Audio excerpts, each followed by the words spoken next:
Welcome to the conclusion of Advance Wars 2.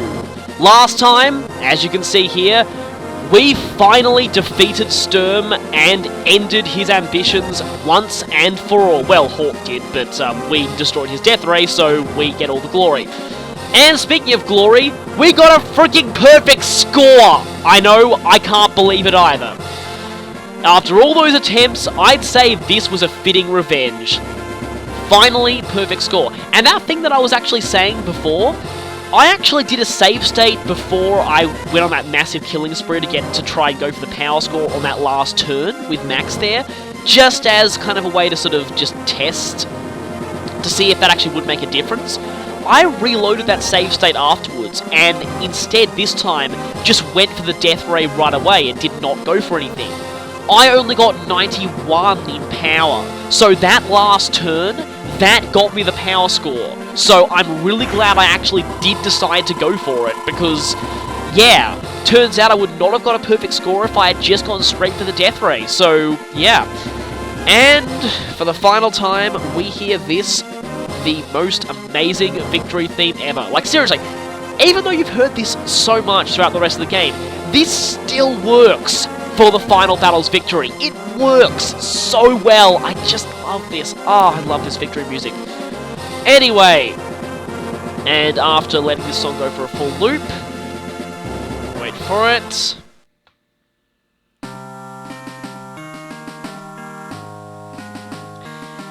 At last, Mako Land was free at last. The Black Hole Army has been driven from its shores. But peace can be a fragile thing. Be vigilant, be brave, and wait for the sequel. So, yeah, it's over. The war is finally over. And just like Fire Emblem, you get a recap on how well you did in all of the previous missions. Now, this will list your number of days taken, or like turns, for each mission, and your rank. Now, the thing is, this is not going to be that interesting to watch for my run, because I got S ranks on everything, so they're all going to be S ranks. It's actually a lot more interesting when you didn't, and you actually get to see which of the missions that you did best at and which you didn't. In this, they're all going to be S ranks. Now, it would have been really nice if they'd actually shown your score for each mission, even just the total score, because that, again, that would have told me which missions that I did perfect on, which I need to improve. And yeah, that would have been so much, like, just, I kind of wish they had shown you your score in addition to the actual turns, because unlike hard campaign of the first Advance Wars, turn count is not the only thing that matters in this one, and just seeing only your ranks, it kind of is a little annoying. I'd like to remember which of the missions that I did less than perfect on, so I know where to improve, and so you guys watching know where to improve, where to go and do your own playthrough and improve on me. Anyway, we're now into the Blue Moon missions. And yeah, we get to see all the artwork from the mission clear screens for every mission again, and we get to remember which ones have unique artwork, like this one. But yeah, now, while this is all rolling, I just want to say, I love this music track. Oh, I just love this track so much. It's just one of those, I do admit I'm biased because this game is a very big part of my childhood, but seriously, well, early teenhood more like, but anyway. I am biased, but this music, this is one of those ending themes that just, you know, those ending themes that feel so satisfying, that just give you this huge rush of emotions from actually beating the game. You just feel so satisfied that you've actually done it. I love this song. This song, every time I hear it, this song is worth playing through the whole campaign for. It kind of loses its value if you just go and listen to it on its own. This song, to me, really hits you emotionally if you only hear it after you've beaten the whole campaign. Like, just, oh, I just love this song so much. I'm gushing here, but yeah. Oh, damn it, Showstopper, I still hate you. And there's something a little interesting about that right there that I'll show you later on. 27 days, remember that number. So, Sea of Hope. I've pretty much said everything I can, so from now on I'll just concentrate on which missions that I seem to remember doing badly at. Again, I wish they would actually show you the score here. Don't think I completely perfected that one. And this one had the same artwork. I think there's at least one point in the campaign where you have 3 missions consecutively that all have the same artwork. I don't think I did entirely. Yeah, I lost a little on power there, I remember. I was sick when I played that mission, though, and I made a lot of big mistakes looking back over the footage. Sea Fortress, I actually didn't get quite perfect in that one, but I was kind of satisfied with my run there. That was a mission that always kind of gave me problems. Drake's Dilemma. Oh, yeah. Easy if not for the power score. Sinking Feeling. Definitely one of the trickier missions in the game. I didn't do quite that well there, but oh well. This one wasn't too bad. Not that bad, really. I mean, I had problems when I attempted that for the first time, but still. Navy versus Air. Not difficult, just very long. Still only took 22 days, though. I mean, that's comparatively long for these missions, but yeah. To the Rescue, 5 days! Yeah, only 5 days. You actually really want to finish that one fast, because otherwise, things end very badly for Sammy, so yeah. Rain of Fire, that one was a pretty good run for that mission, I will say. Great Sea Battle. Yeah, that took less than Showstopper. 22 days, Showstopper took 27. And you know what? Well, you'll see in a bit. Hot Pursuit, 16 days, not that bad. I believe I perfect scored that one, but that's a pretty easy mission. And my crowning achievement, Final Front, 20 days, perfect S rank. And with that, sadly, the awesome music is gone. And we have the credits. The credits really actually aren't all that interesting in as far as animation-wise. I remember looking back at a playthrough of the first Advance Wars, it was kind of funny. The credits in that game were...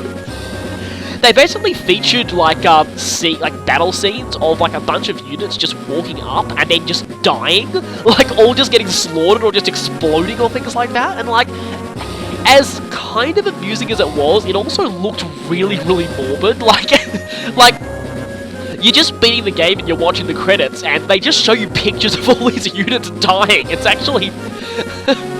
Again, it's actually surprisingly morbid, but yeah, I guess in this case this one's a little better, but still, it's not exactly as interesting, but anyway. Anyway, I'd just like to pay my tributes to all these awesome people who made this game possible. I still really love this game. Like, I still think it's a great improvement over the first one. The first one did have a few issues that this one kind of... North American localization. I wonder if they did Days of Ruin and were the ones who made it totally different to, But anyway. Testing, you know, making sure, you know, powers weren't glitched and all things like that. That would be kind of weird if they were. Not entirely sure what special thanks constitutes, but these people are probably awesome anyway. And yeah, the credits are actually quite short. They're already in special thanks. Oh, once again, Super Mario Club. They appear in the credits of just about every Nintendo game ever. Seriously. I believe they do debugging, I think. But yeah, when I was a kid, I always used to think it was funny that there was actually a club named after Mario. But yeah, but they always tend to show up. But yeah, and overall, I'll talk about my thoughts on this project a little later. This isn't actually completely over. I will be showing some post-game stuff.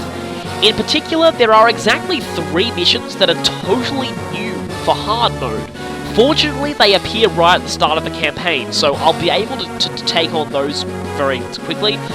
The rest of hard mode I won't really be showing. Now, there are some missions that are very different in layout and stuff, but I think it's more fun if you guys who are watching go play this game for yourself and actually experience them all for the first time yourself, all the hard mode differences and the like. Yeah, you know what? I should just end off with one thing about hard mode. You might have noticed there, 27 days. Showstopper took me the longest of any mission in the game. In hard campaign, guess what? Guess how many turns they give you for a perfect speed ranking? 38 turns! When they expect you to take that long and still give you a perfect speed score, yeah, you know there's something wrong. But anyway, after we do this, we're greeted with an artwork, and yes, before you ask, yes, every single commander from the storyline is here. So you don't need to worry about anyone being left out, although Olaf's face is kind of blocked by the S rank there. But speaking of the S rank, yes, you are given an overall ranking based on the entirety of your campaign run. Now, this actually is important in unlocking a few things. If you get an overall A rank or above, you unlock a certain new character who you never got to play as in the campaign mode. If you get an overall S rank, you also unlock a certain character. A certain character that no doubt you'll be having a lot of hilarious revenge with, believe me. And hey, look, Olaf's not blocked anymore. So yes, if you are actually carrying the count, everyone is there. So yeah, that's kind of nice. So I'll leave you on this artwork. Now, I believe Hard Campaign actually has a different artwork for everyone at the end. So I vaguely remember that, but it's been a long time since I actually finished Hard Mode. Speaking of finishing Hard Mode, there is in fact another character to unlock that you have to beat Hard Mode for. So yes, if you want to 100% this game, you do have to beat Hard Mode at least once. Fortunately, there's nothing really given to you for A ranking or S ranking the Hard Campaign.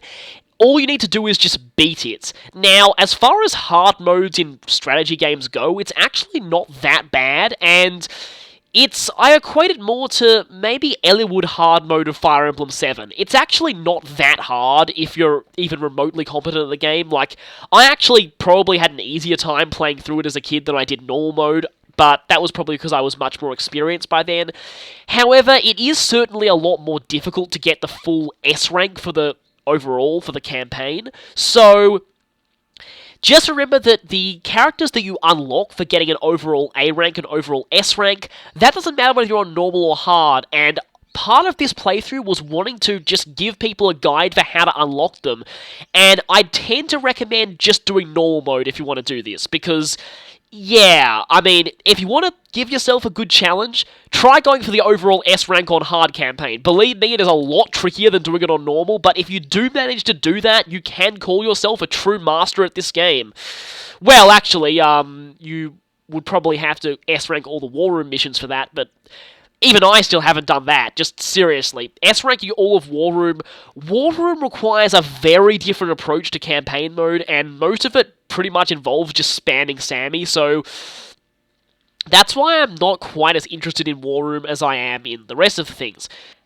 Now, before I go on a tangent about War Room and the like, and what I plan to do later on, I think I should just mention something about how to go about getting that overall S rank, because, yeah, I kind of forgot to mention that. You don't actually have to S rank every single mission. S ranking every mission will guarantee you the S rank for the campaign overall, but you don't actually have to do that. I believe I've actually seen another playthrough of this game, over on, yeah, I think it's a certain guy that some of you will probably know of, who, he did the first game as well, and, see, yeah, I'm not mentioning his username only because I'm worried that I'll butcher the pronunciation of it, but, yeah, he's covered that game, he's done a few Fire Emblems, he's, connected with Shadow of Chaos, who does some Fire Emblem stuff. You probably know what I'm talking about if you know that. But, yeah, he got an overall S rank in this game, and I saw from his ending reel that he did not S rank every mission, so you don't actually have to S rank everything. I'm guessing that the overall S rank works like S ranks in normal missions do. It actually tallies up all of your points from every mission, and you have to be over like a certain percentage in order to get the S rank. Now, annoyingly, unlike the first game, this actually doesn't show you your overall score for the campaign, which would have made it a lot easier to determine what you need for an S rank. But again, rest assured, if you've got mostly S's and maybe 1 or 2 A's, you're probably set. However, be warned, if you go below A in any mission, the chance of you actually getting the overall S is very low. I've actually learned this from experience. When I first attempted an overall S rank run of the whole campaign, when I was actually playing this on my own copy of the game, I S ranked every single mission, up until Great Sea Battle and Final Front, which I believe I got B's and C's in. That bumped my rank down to A overall. Yep, just going lower than A in 2 missions was enough to rob me of the S rank overall, despite the fact that I S ranked everything else. So sometimes, yeah, you do have to be a little bit careful.